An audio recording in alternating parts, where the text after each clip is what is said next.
क्योंकि एक तरफ तो आप भदोही सीट जो है वो टीएमसी को देते हो, तो ऐसे में सवाल खड़े होते हैं कि जो शख्स आपके साथ बीते काफ़ी समय से लगातार लगा हुआ है, आपके साथ में कदम से कदम मिला रहा है, लगातार आपके साथ चलने की बातें करता है, उसको आप दरकिनार कर देते हो। और वहीं टीएमसी जो सिर्फ वेस्ट बंगाल तक सीमित नज़र आती है, उसको आप बुलाकर एक सीट देते हो कि भाई आप आइए और यहाँ पर चुनाव लड़िए। तो ये अपने आप में जो नासमझी है ये अखिलेश यादव के ऊपर भारी पड़ सकती है, क्योंकि देखिए उन्होंने अचीवमेंट उत्तर प्रदेश के अंदर हासिल नहीं किया, तो ये उनको मान लेना चाहिए, क्योंकि अब तो उनके पिता भी उनके साथ नहीं है। तो ऐसे में जो मुलायम सिंह का नाम चलता था, अब अखिलेश यादव पे लोग उतना भरोसा करेंगे क्या, इतना ट्रस्ट करेंगे क्या? क्योंकि जब उनको अपने साथ चलने वाले लोगों पर ही एतबार नहीं है, तो आखिर लोग कैसे उनके ऊपर एतबार करेंगे, ये उनको समझना चाहिए। क्योंकि लोकसभा चुनाव से पहले उत्तर प्रदेश में सियासी सरगर्मियां काफी तेज हैं।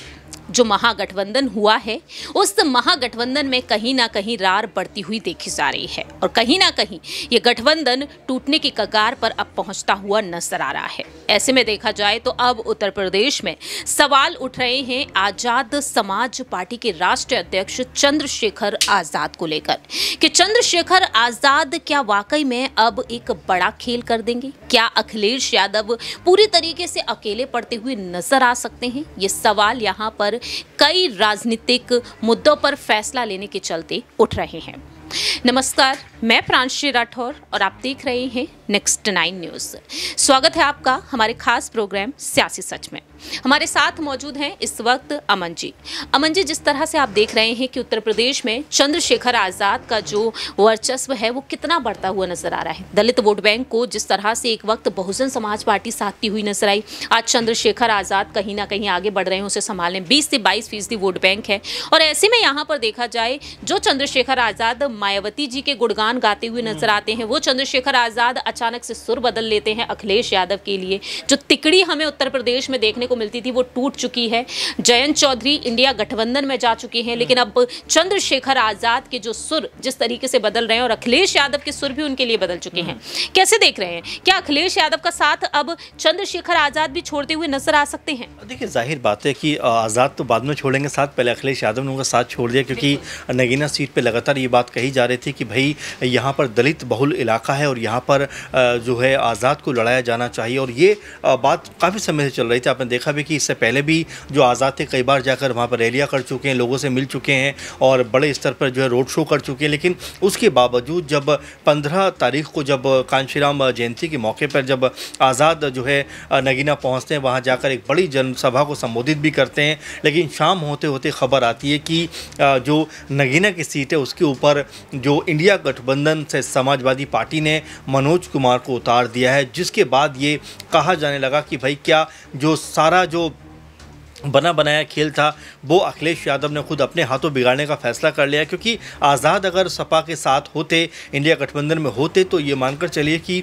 सिर्फ नगीना सीट नहीं बल्कि नगीना के अलावा तमाम ऐसी सीट हैं जिनके ऊपर, क्योंकि 17 सीटें तो आरक्षित हैं, इसके अलावा तमाम क्षेत्र ऐसे हैं जहाँ पर दलितों की जो वोट बैंक है वो काफ़ी हद तक बहुत ज़्यादा है। तो ऐसे में अगर वो रहते तो शायद इसका फ़र्क पड़ता। लेकिन जिस तरह से अपने ही पैरों पर कुल्हाड़ी मारने का काम अखिलेश यादव ने किया है, वो ये बताता है कि क्या उन्होंने आज़ाद को अपने सामने कुछ नहीं समझा, बहुत छोटे से का नेता समझा। क्योंकि यही बात आकाश जो आनंद है उन्होंने भी कही कि भाई मैं छोटे नेताओं के बारे में बात नहीं करता, भीम आर्मी कौन है, आज़ाद कौन है, मैं नहीं जानता। तो ये जो बड़बोलापन होता है कई बार ये आदमी के ऊपर भारी पड़ जाता है। क्योंकि ओवैसी ने भी यही बात कही कि भाई आप हमें बीजेपी की बी टीम कहते हो, अपना साथ हमें ले लीजिए और 4 से 5 सीटें हमें भी दीजिए ताकि हम भी चुनाव लड़ें। लेकिन अखिलेश यादव ने उनको जवाब तक देना उचित नहीं समझा। तो आप समझ सकते हैं कि जो अखिलेश यादव हैं वो किस कह सकते हैं कि अहंकार में अभी चलते हुए नजर आ रहे हैं। उनको लगता है कि जो 62 सीटों पर वो चुनाव जो फाइट करने जा रहे हैं, लड़ रहे हैं, वो अकेले दम पे चुनाव जीत सकते हैं। जबकि जो सियासी गणित ये कहता है कि ये बारंबार बात वो कह चुके हैं। 2022 में भी हमने देखा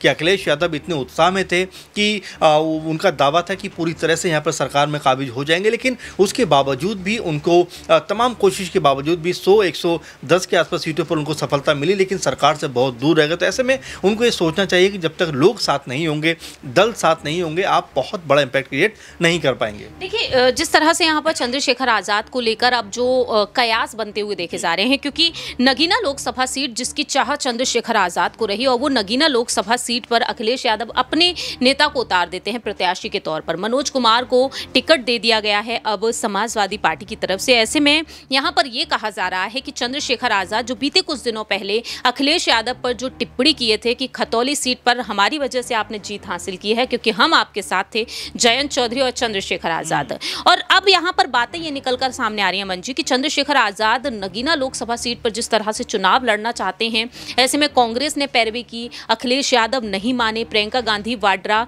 यहाँ पर चंद्रशेखर आज़ाद के लिए आगे बढ़ती हुई नजर आई। वह अखिलेश यादव से बातचीत की इस मामले में, लेकिन अखिलेश यादव पूरी तरीके से जिद पड़े रहे कि कुछ भी हो जाए लेकिन मैं नगीना सीट चंद्रशेखर आज़ाद को नहीं दूंगा। इसकी बड़ी वजह यहाँ पर क्या मानी जा सकती है कि अखिलेश यादव इतनी जिद पर अड़े हैं? क्योंकि अगर वो सीट कहीं ना कहीं चंद्रशेखर आज़ाद को दी जाती तो शायद यहाँ पर सपा के खेमे की तरफ ही वो सीट आती। देखिए, बिल्कुल उसको राजनीतिक नासमझी ही कहा जाएगा, क्योंकि एक तरफ तो आप भदोही सीट जो है वो टीएमसी को देते हो, तो ऐसे में सवाल खड़े होते हैं कि जो शख्स आपके साथ बीते काफ़ी समय से लगातार लगा हुआ है, आपके साथ में कदम से कदम मिला रहा है, लगातार आपके साथ चलने की बातें करता है, उसको आप दरकिनार कर देते हो। और वही टीएमसी जो सिर्फ वेस्ट बंगाल तक सीमित नज़र आती है, उसको आप बुलाकर एक सीट देते हो कि भाई आप आइए और यहाँ पर चुनाव लड़िए। तो ये अपने आप में जो नासमझी है ये अखिलेश यादव के ऊपर भारी पड़ सकती है, क्योंकि देखिए सियासी जो गणित होता है उसमें तमाम लोगों को आपको साथ लेकर चलना पड़ता है। आपने देखा कि ओपी राजभर जिनके पास गिने चुने 5-6 विधायक हैं, लेकिन उसके बावजूद भी बीजेपी ने उनको जो है एक सीट दी, घोषित की कि आप यहाँ से अपना प्रत्याशी उतारिए, चुनाव लड़िए। निषाद पार्टी को भी उन्होंने एक सीट दी और कह सकते हैं अपना दल और की जो अनुप्रिया हैं उनको फिर 2 सीटें दी। तो ये सियासी गणित बिछाना होता है, किस तरह से आप लोगों को साथ सकते हो, किस तरह से अपने साथ लेकर चल सकते हो, क्योंकि यही कुछ हमने देखा बिहार में भी नजर आ रहा है कि चिराग पासवान को भी लगभग 4 से 5 सीटें देती हुई बीजेपी नजर आ रही है। तो कहने का मतलब ये है कि जितना आपके सहयोगी दल आपके साथ होंगे उतना आपको मजबूती मिलेगी, फायदा मिलेगा। लेकिन यहाँ पर अखिलेश यादव जिस कह सकते हैं कि तरह की राजनीति करते हुए उत्तर प्रदेश में नजर आ रहे हैं, वो उनके लिए भारी पड़ने वाला है, क्योंकि लाख कोशिश के बावजूद भी जब हमने देखा कि 2019 में सपा और बसपा का गठबंधन बना, उस वक्त भी उनके हाथ में सिर्फ 4 से 5 सीटें आई। तो ऐसे में कोई बहुत बड़ा जो उन्होंने अचीवमेंट उत्तर प्रदेश के अंदर हासिल नहीं किया, तो ये उनको मान लेना चाहिए, क्योंकि अब तो उनके पिता भी उनके साथ नहीं है। तो ऐसे में जो मुलायम सिंह का नाम चलता था, अब अखिलेश यादव पर लोग उतना भरोसा करेंगे क्या, इतना ट्रस्ट करेंगे क्या? क्योंकि जब उनको अपने साथ चलने वाले लोगों पर ही एतबार नहीं है तो आखिर लोग कैसे उनके ऊपर एतबार करेंगे, ये उनको समझना चाहिए। क्योंकि आज़ाद के खिलाफ जिस तरह प्रत्याशी उन्होंने उतारा है, उससे उनकी भूमिका ऐसी बन रही है कि वो दलित विरोधी हैं। वहीं जिस तरह से ओबीसी को उन्होंने एक बार भी मौका नहीं दिया, तो ये भी कहा जा रहा है कि वो मुस्लिम विरोधी भी हैं। तो ऐसे में जो 2 बड़े वोट बैंक है, उनको अगर अखिलेश यादव इस तरह नाराज़ करेंगे तो मुझे नहीं लगता कि उत्तर प्रदेश के अंदर वो कोई बहुत बड़ी सफलता हासिल कर पाएंगे। देखिए, जिस तरह से यहाँ पर अभी चंद्रशेखर आज़ाद को लेकर जो खबरें आ रही हैं, अखिलेश यादव की रणनीतियों पर खुलासा हो रहा है, ऐसे में यहाँ पर चंद्रशेखर आज़ाद जो साफ तौर पर सोशल मीडिया पर कहते हुए नजर आए, जैसे ही ऐलान हुआ उस दौरान उन्होंने कहा कि जो कमजोर होते हैं वही किस्मत का रोना रोते हैं और जिन्हें उगना होता है वो पत्थर का सीना चीर कर भी उगते हैं। इस तरह से आज़ाद ने बात कही है, यानी कि साफ तौर पर ये तो संकेत मिल चुका है कि चंद्रशेखर आज़ाद इस तरह तो पीछे नहीं हटने वाले हैं। और इस बीच यहाँ पर आज़ाद को बीजेपी से भी चुनौती मिल गई, बीजेपी से ओम माथुर को उतारा गया है इस सीट से। दूसरी ही तरफ देखा गया है कि इस सीट से अब आकाश आनंद को उतारे जाने की बात कही जा रही है। मायावती अपने भतीजे आकाश आनंद को उतार सकते हैं, ये खबरें भी अब आना शुरू हो गई हैं। इस बीच यहाँ पर एक बेहद बड़ा और अहम सवाल, इंडिया गठबंधन में चंद्रशेखर आज़ाद को लाने की कोशिश थी, प्रियंका गांधी चाहती थी और यहाँ पर अखिलेश यादव भी वो रहे जिन्होंने साफ तौर पर इनकार कर दिया, क्योंकि कांग्रेस का मानना ये था कि दलित वोट बैंक को साधा जा सकता है, मायावती अगर साथ आ जाती है। लेकिन अखिलेश यादव की तरफ से साफ तौर पर कहा गया कि सपा इसका हिस्सा नहीं बनेगी, लेकिन बाद में उनके सुर बदलते हुए भी नजर आए। अब यहाँ पर सवाल ये उठ जाते हैं कि क्या चंद्रशेखर आज़ाद इंडिया गठबंधन में जो उनकी अटकलें लगी थी कि फरवरी के पहले सप्ताह में वह एंट्री कर सकते हैं, शामिल हो सकते हैं, लेकिन ऐसा होता हुआ दिखाई नहीं दिया। लेकिन इस बीच यहाँ पर जो बड़ी बात अब निकलकर सामने आई, जयंत चौधरी जो अखिलेश यादव का साथ छोड़कर चले गए, और जयंत चौधरी को लेकर उन्होंने अपने इंटरव्यू में खुलासा किया कि जयंत चौधरी से उनकी बातचीत होती है, अच्छे संबंध हैं। उन्होंने उनसे साफ तौर पर कहा कि मैं बातचीत कर लेता हूं अगर आप आना चाहें।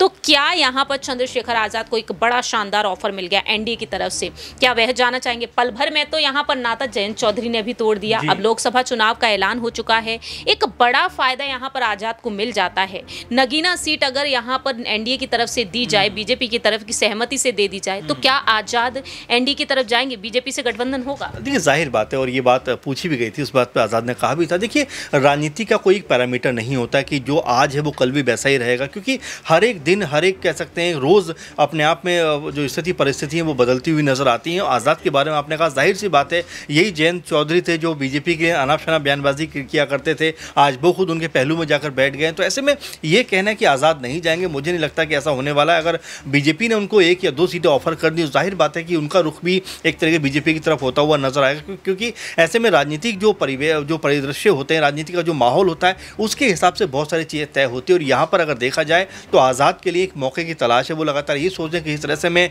चुनकर संसद में जाऊँ, वो भले ही किसी भी पार्टी के सहयोग से ही क्यों ना हो। तो ऐसे में हो सकता है, कोई बड़ी बात नहीं है कि बीजेपी भी अगर उनको ऑफर करती है कि भाई आप आइए, चुनाव लड़िए, हम आपका साथ देंगे, तो जाहिर बात है क्यों मना करेंगे, क्योंकि उनको तो सीट जीतनी है और संसद में पहुँचना है। लेकिन जिस तरह से जयंत चौधरी को 7 सीटें देने वाले थे अखिलेश यादव, कहीं ना कहीं वो स्थिति क्या वहां पर बनने वाली थी कि 7 सीटों का तो नाम हो रहा है, शायद उतनी ना मिले। चंद्रशेखर आजाद के लिए 1 सीट का नाम हुआ, वो भी मिलती हुई दिखाई नहीं दे रही। तो क्या आजाद को यहाँ पर एनडीए की तरफ 1 ही सीट मिलेगी या फिर उससे कहीं ज्यादा? देखिए बिल्कुल, और सपा और जो गठबंधन है वो तो 1 सीट भी देने को राजी नहीं है। अगर उनको वहाँ पर 1 भी सीट मिलती है, नगीना सीट की फिलहाल बात हो रही थी, तो ऐसे में बिल्कुल जाहिर सी बात है, अगर उनको 1 सीट भी मिलती है तो वो क्यों नहीं जाना चाहेंगे। और देखिए बीजेपी का अगर उनको सपोर्ट मिलता है, जो नगीना सीट की बात कर रहे हैं, यहाँ पे 15-16 लाख के आसपास जो वोट बैंक है, 10 से 12 लाख दलित और मुस्लिम वोट बैंक मिला दिया जाए तो उनके हिस्से में काफ़ी बड़ी कह सकते हैं कि मतदान हो सकता है, अगर बीजेपी को उनका सपोर्ट मिल जाए। तो ऐसे में अब इस मौके की तलाश में बीजेपी थी कि क्या अब वो वाकई, क्योंकि बसपा तो उनके साथ आने से रही, तो अब ऐसे में क्या वो आज़ाद समाज पार्टी को अपने साथ मिला सकते हैं और जो कह सकते हैं कि पूरी की पूरी कहानी है वो पुख्ता होती उनके लिए नजर आ सकती है। क्योंकि यहाँ पर अगर आज़ाद उनके साथ आ जाते हैं तो दलित वोट बैंक में भी बीजेपी सेंधमारी कर सकती है।